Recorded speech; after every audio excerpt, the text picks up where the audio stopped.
Warning! Kinda Murdery contains adult themes, explicit language, and descriptions of violence. It is not suitable for anyone, and we recommend you stop listening now.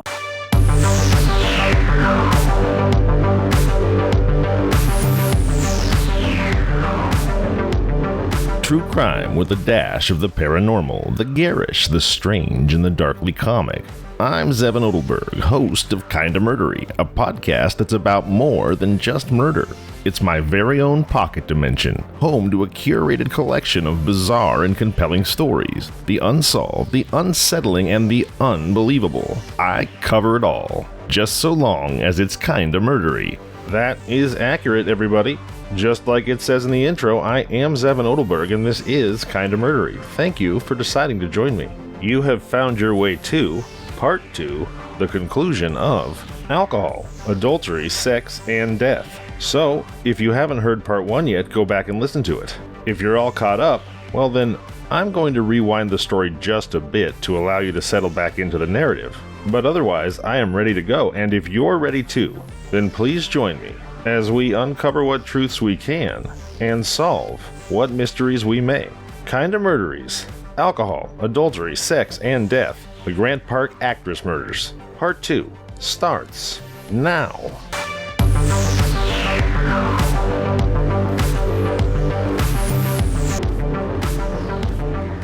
Max Ryder, a local resident, becomes an unexpected witness to a peculiar scene that evening.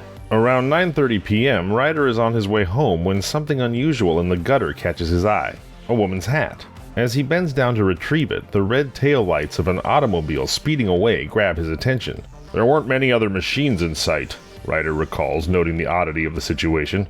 It looked funny to me. Deciding to take the hat with him, he plans to give it to his landlady, unaware of its significance. The following morning, the police conduct their door-to-door inquiries. Ryder connects the dots. I read of the murder in the Tribune this morning, he tells the officers. But I didn't connect it with this hat. I didn't report it because I didn't want to get into trouble. His discovery, initially seen as trivial, suddenly takes on a grave importance. When shown the hat, Robert McCarthy immediately recognizes it. It's Marie's hat, he confirms. She wore it all the time. This simple accessory, once a personal belonging, now becomes a crucial piece of evidence. The mystery deepens with the involvement of the departing car. Was it mere coincidence, or did it play a part in the woman's disappearance? The circumstances of the hat's loss raises questions. If Marie had willingly entered the car, why leave her hat behind? The scenario suggests a more sinister possibility: abduction. This new lead propels the investigation forward as detectives ponder whether the women's encounter with the car was by choice or by force. As the second day of the investigation draws to a close, a divergence in theories becomes evident between the medical officials and the police detectives regarding the deaths of Marie Alma-Ramey and Lillian Thompson.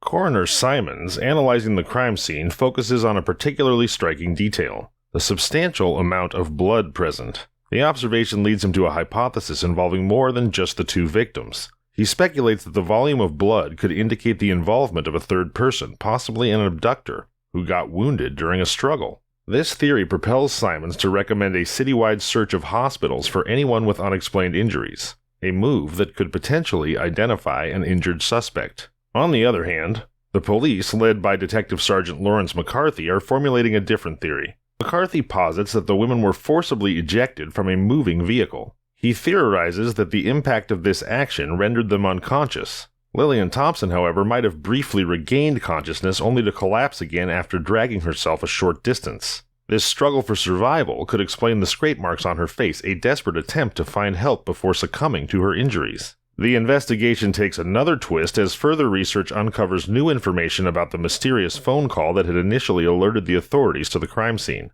Contrary to what was first believed, the call did not come from the Conkling offices. Instead, it was traced to a public payphone located outside the Stratford Hotel on Michigan Avenue.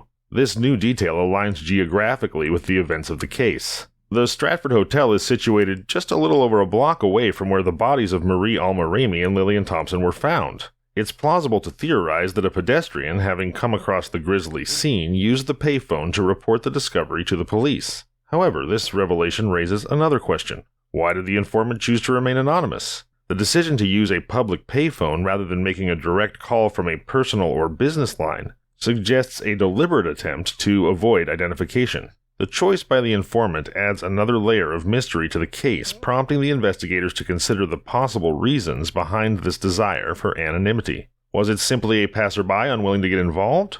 Or did the caller have a deeper connection to the crime? On the evening of November 16, 1920, the investigation into the deaths of the actresses at Grant Park takes another dramatic turn. This development begins with an innocuous visit by George Shepley, a Chicago real estate agent, to the Clark garage for routine maintenance on his car. Adjacent to Shepley's car, a mud-spattered Stevens Durius sedan stands out with its damaged fender and missing hubcap.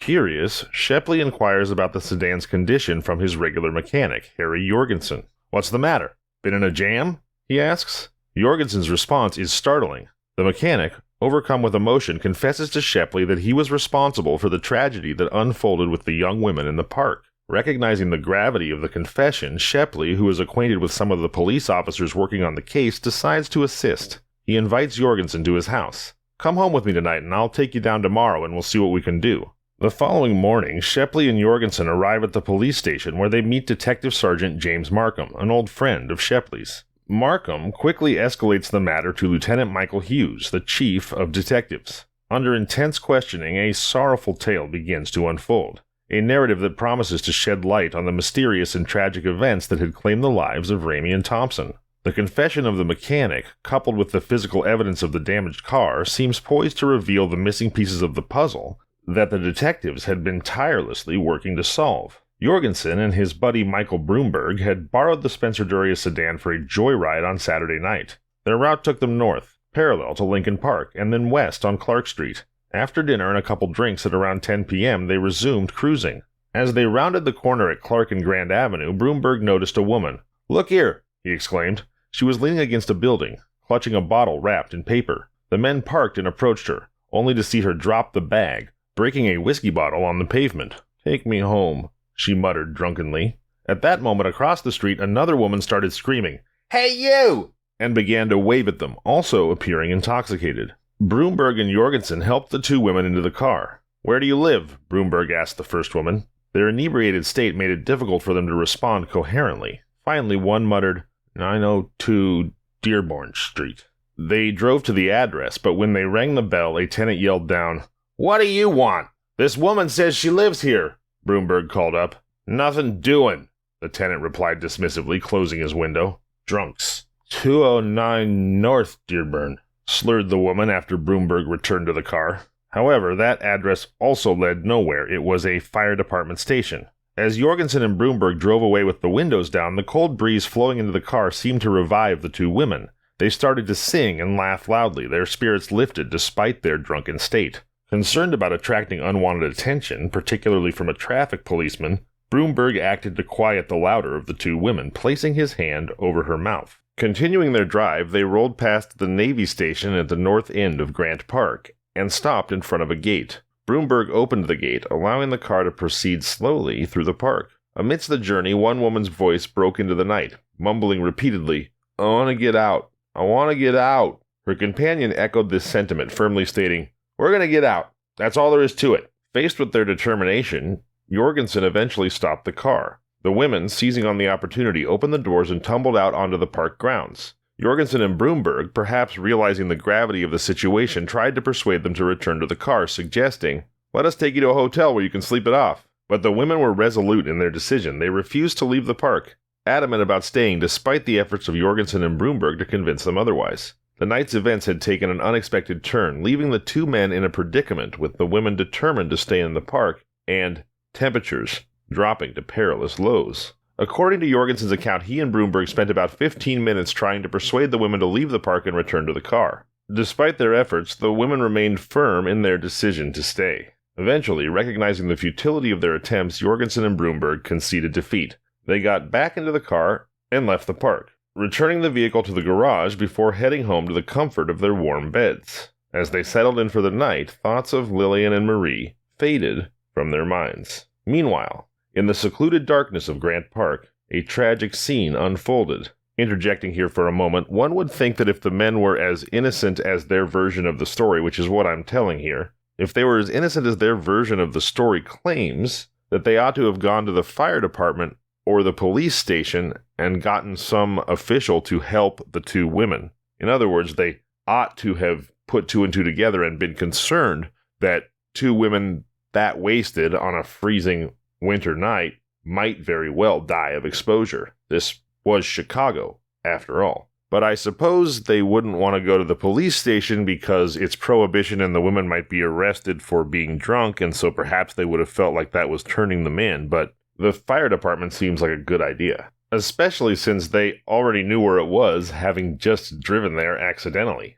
Alright, back to the story. Meanwhile, in the secluded darkness of Grant Park, a tragic scene unfolded. Lillian Thompson and Marie Ramey, left alone and exposed to the elements, succumbed to unconsciousness. The cold November wind relentlessly swept over them, draining the last vestiges of warmth and life from their bodies. In the icy grip of the night, without aid or shelter, they ultimately succumbed to the lethal combination of intoxication and hypothermia. Their untimely deaths, alone in the cold darkness, marked a sorrowful end to the series of events that had transpired since their encounter with Jorgensen and Broomberg. The final chapter of the investigation into the deaths of Lillian Thompson and Marie Ramey unfolds with the return of the coroner's laboratory report. Chemist William McNally concludes that no poison was present in the women's stomachs, but a significant amount of grain alcohol was detected. This finding, of course, suggests that the women had consumed a considerable amount of booze between their visit to City's Delicatessen and their encounter with Jorgensen and Broomberg. The Chicago Tribune headlines the case with a stark conclusion: "Booze killed women in park," a narrative that resonated with the sensibilities of the era's prohibitionists, highlighting the perils of alcohol consumption. In a somewhat surprising turn of events, the Chicago prosecutors decide not to press charges against Broomberg and Jorgensen. Chief of Detective Hughes confirms to the media that there is no basis for criminal charges in the case. Meanwhile, James Meeks and Robert McCarthy face legal repercussions of a different nature. They are brought before Judge Arnold Heap in the Morals Court and charged with adultery. Each is fined $100 on November 24th, a penalty that seems to close their chapter in this unfortunate saga. With the case seemingly solved, public and media interest wanes. The initial intrigue and mystery surrounding the deaths of the two actresses dissipate. The investigation is closed, even though questions about the blood at the crime scene remain unanswered.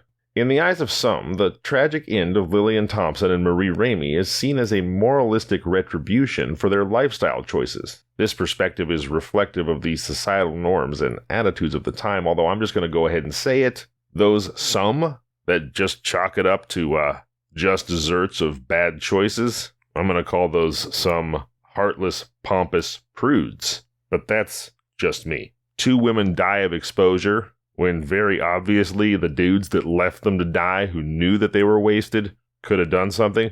And your takeaway is, well, the women shouldn't have been drunk. You're a jerk. Even in the Prohibition era, you're a jerk. The truth is, this case, with its blend of mystery, moral judgment, and tragic end, left an indelible mark on Chicago's history as one of the Windy City's darker episodes. The tragic fate of Lillian Thompson and Marie Ramey, underscored by the sensational headline I mentioned a moment ago, "Booze Killed Women in Park," reflects the complex interplay between societal norms, personal choices, and legal regulations. The Prohibition era, marked by its obviously stringent, stance against alcohol, I'd say making something illegal is pretty stringent, created a backdrop where the consumption of distillated spirits was not only a personal choice, but also a societal and legal issue. This case highlights the dangers of excessive alcohol consumption, a concern that remains relevant, obviously, in our world today. Despite changes in legal restrictions, the consequences of substance abuse continue to be a significant